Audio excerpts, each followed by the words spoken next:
The afternoon sun hung low over the small frontier town of Caban. Dust lifted from wagon wheels and settled on doorways and boots. A bell at the whitewashed church sounded once, then drifted into the warm air. Mara, a young widow with steady hands and a quiet way of speaking, left the general store with a small bag of flour and a packet of needles. She had earned a few coins by mending shirts for ranch hands. She counted the coins twice before she stepped into the street. Her eyes were tired but kind. She planned to make bread and patch a neighbor's coat that evening. Across the square, a group of traveling elders stood near the church steps. People in town called them priests, though they held no official post. They wore dark coats despite the heat and carried small books they liked to wave as they spoke.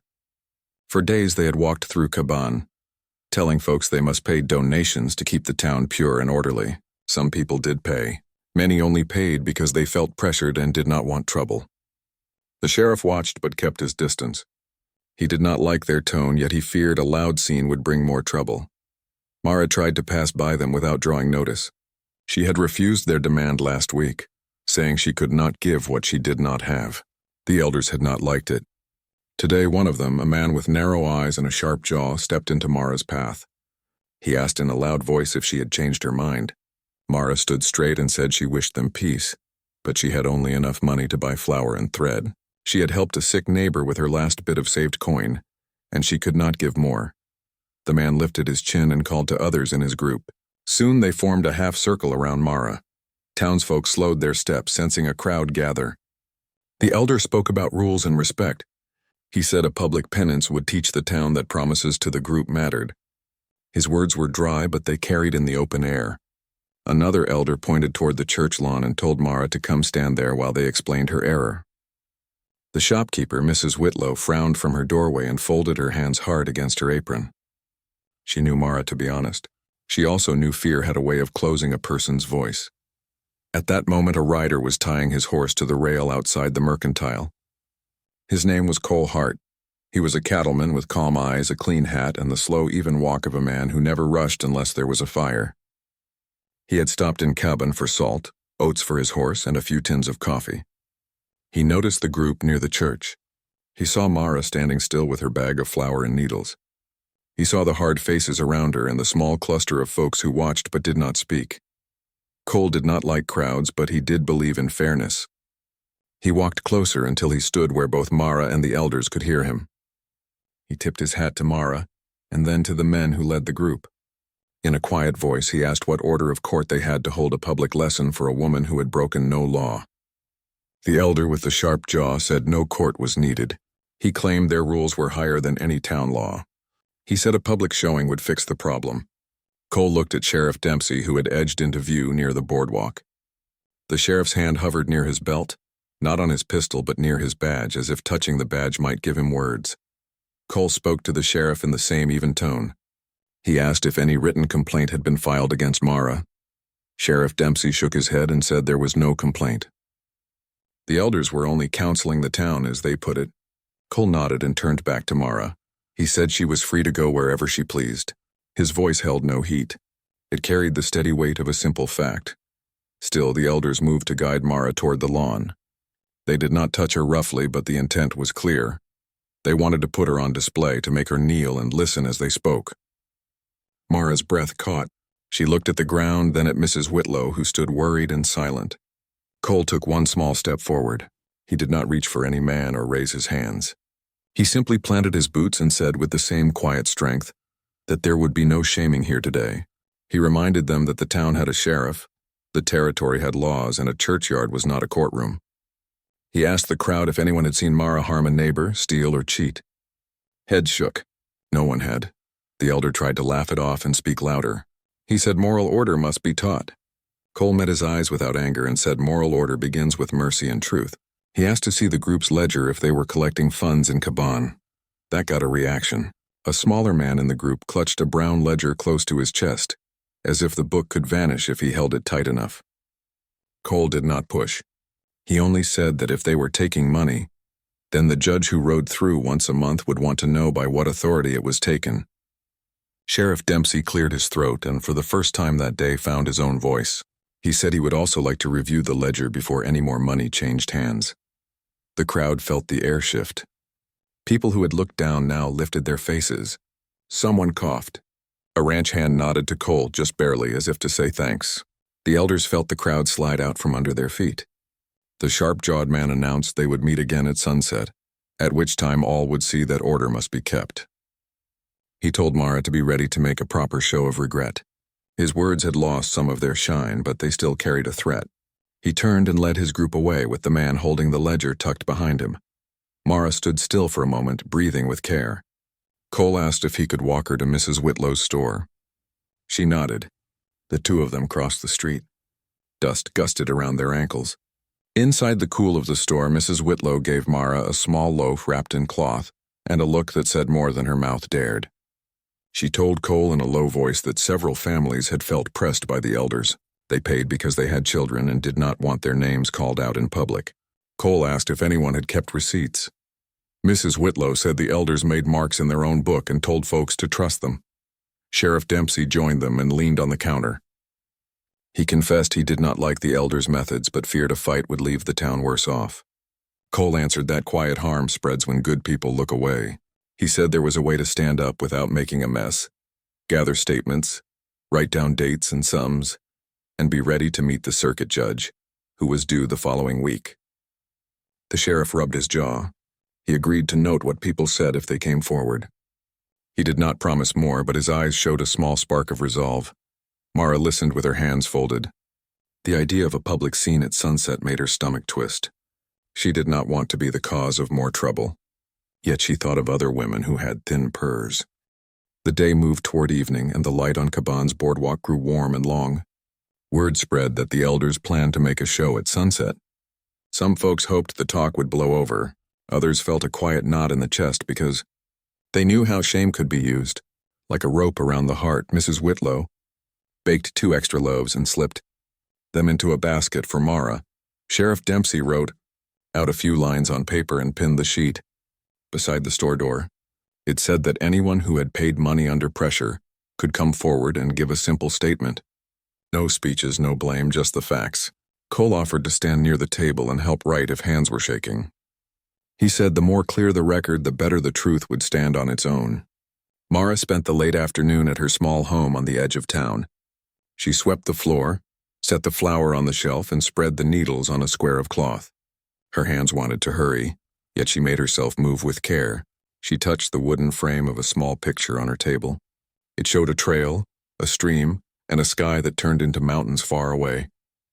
Her late husband had drawn the picture from memory, saying the world was bigger than one hard year. She whispered that she would meet the evening with a straight back. Then she braided her hair, put on her clean dress, and wrapped one of Mrs. Whitlow's loaves in the cloth. She would bring it to the square, not as an offering to fear, but as a small sign that food and kindness still had a place at the center of the town. By the time the sun touched the ridges, people were already gathering. Children sensed the weight and stayed close to mothers. Ranch hands stood in small groups, hats low, eyes steady. The banker, Mr. Laird, kept near the church steps as if the stone under his feet were a safe island. The elders arrived in a line, dark coats buttoned. The sharp-jawed leader held his chin high. The smaller man hugged the brown ledger to his chest again. Sheriff Dempsey stood beside a table with 3 sheets of paper and a stub of pencil placed neatly on each. Cole stood a little behind the sheriff, not in front of him, and tipped his hat to those who met his eye. The sharp-jawed elder raised his voice. He talked about order, duty, and examples that must be set. He gestured toward Mara, who stood between Mrs. Whitlow and the sheriff's table, loaf in hand. Before he could speak her name, Sheriff Dempsey lifted his palm. He said the town had a process tonight. No one would be put on display. Anyone who wished to speak could do so in a line of their own choosing, or write if they preferred. He added that the circuit judge would be in Caban next week, and the papers on his table would be carried to that judge. The elder tried to wave this aside, but the sheriff kept his palm up and held it steady. The motion was simple, yet it settled the air. A pause opened, and into that quiet stepped a freckled ranch boy named Eli. He came up to the table with his mother, hat in both hands. He was shy and soft-spoken, but he told the sheriff that last week his mother had given 2 silver coins to the collectors after they spoke her name outside the store. She had been afraid to say no. The sheriff wrote it down. Eli said he did not want anyone to be scared in front of him anymore. He said it like a wish he had carried for days. Mrs. Whitlow patted his shoulder. A farmer named Ames came next. He said he had given $1.50 after men said his wheat would be talked about as unsound if he refused. He did not want that word near his crop or his children. Another woman came, then a store clerk, then an older miner with a cough. One by one, the small facts fell onto paper like raindrops finding the same bucket. Mara did not speak first. She listened. She kept the loaf against her ribs and watched the pencil move. When the line grew thin, she stepped forward. In a voice that was plain and clear, she said she had been asked for a donation she could not afford. She had said no. She had been told there would be a public lesson if she kept saying no. The words left a gentle mark and then were still. The sheriff wrote them and underlined the date. Cole studied the crowd. He noticed how some faces softened when simple truth was spoken with no flair or anger. It was like watching wind ease over tall grass until it lay smooth. The sharp-jawed elder tried a new route. He waved his hand and said the ledger would prove the purity of their cause. Then he made a mistake. He lifted the book high to show its cover, but the wind flipped a few papers inside.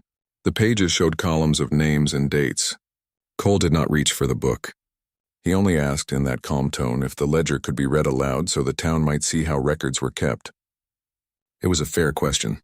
The leader hesitated. The smaller man looked at his shoes. Sheriff Dempsey said he would read it if allowed as an officer of the town. There was a long breath where the evening could have turned sharp. Instead, the small man with the ledger let out the air he had been holding and walked the book to the sheriff's table. He did not look at his leader. He just set the book down and stepped back. The sheriff opened the ledger and read the first page. He did not accuse anyone. He only spoke the names and sums. He turned a page. More names, more sums, some with notes beside them that said things like public promised, example, and refusal corrected. The notes were neat but cold. He turned another page and stopped. There, beside a column of numbers, were the words Mara, public show at sunset, due $2 or sign pledge. The sheriff closed the ledger and looked out at the square. No one spoke. The bell in the church tower gave one low sound as if it could feel the moment. Cole asked a final question. He asked if anyone who had given under pressure would like their name marked in the ledger as voluntary or withdrawn. He said those who truly wished to support the elders were free to do so. Those who did not could remove their names and be done.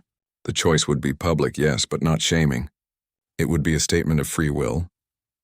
The idea spread across the faces like morning light. Eli's mother raised her hand. She wished her name to be marked withdrawn. The farmer, the clerk, the miner, and a dozen more raised their hands after her. Mrs. Whitlow, who had not given a coin, asked that a note be added to say she would give bread to any neighbor in need, and if that counted as a donation, she would be glad to have her name marked next to bread. Mr. Laird, the banker, coughed into his fist. He had stood with the elders because he believed order kept loans safe. Now he saw he had placed his certainty on a narrow plank. He cleared his throat and said the bank would hold a small fund for neighbors in true need, open to all, and watched by a committee of 3 townsfolk and the sheriff. He said the bank would also forgive the fee it had charged on 2 small debts taken last month when the elders' visit had frightened people. He did not look proud, but he did look human. A murmur, softer than applause and warmer than silence, moved through the crowd. The leader of the elders spoke again, but his words no longer landed. He said the town was falling into softness. He said the ledger had been misread. He said a higher rule had been broken. Sheriff Dempsey shook his head and pointed gently to the badge on his chest, as if to say the law he served was not loud, but it was real. He announced that no further public shows would be allowed in Caban. He said donors who wished to support the traveling group could meet them privately in daylight if they wished, but no lists or threats would be used. He also said the ledger would travel with him to the judge next week, so the record could be seen by a neutral eye. The smaller man nodded and, with a quiet kind of relief, slid the book toward the sheriff as if it had been heavy in his arms for a long time. The sun's edge slipped behind the ridges. Someone passed around a bucket of water. Children laughed because the bucket splashed on a boot. The sound broke the last hard edge of the evening. Mara took the cloth from her loaf and placed the bread on the sheriff's table. She asked Mrs. Whitlow to cut it so all could share a slice. The shopkeeper pulled a small knife from her apron, and soon the smell of fresh bread mixed with dust and sage. Cole took a small piece and thanked Mara. He said the town felt different now, not because of him, but because many small voices had formed one strong sentence. Later, when the square had thinned and the lamps were lit, Cole walked Mara home along the quiet lane. They spoke about little things at first: mending, the price of oats, how the river looked in spring. Then Mara asked him why he had stepped forward that afternoon when no one asked him to. He said that most of his life had been spent on open trails, where a person's word and a fair hand kept days peaceful. He said he had seen how fear can rise fast and seem taller than a man, but a steady voice can be taller still. He did not call himself brave. He spoke like a man who had made a simple choice and kept walking.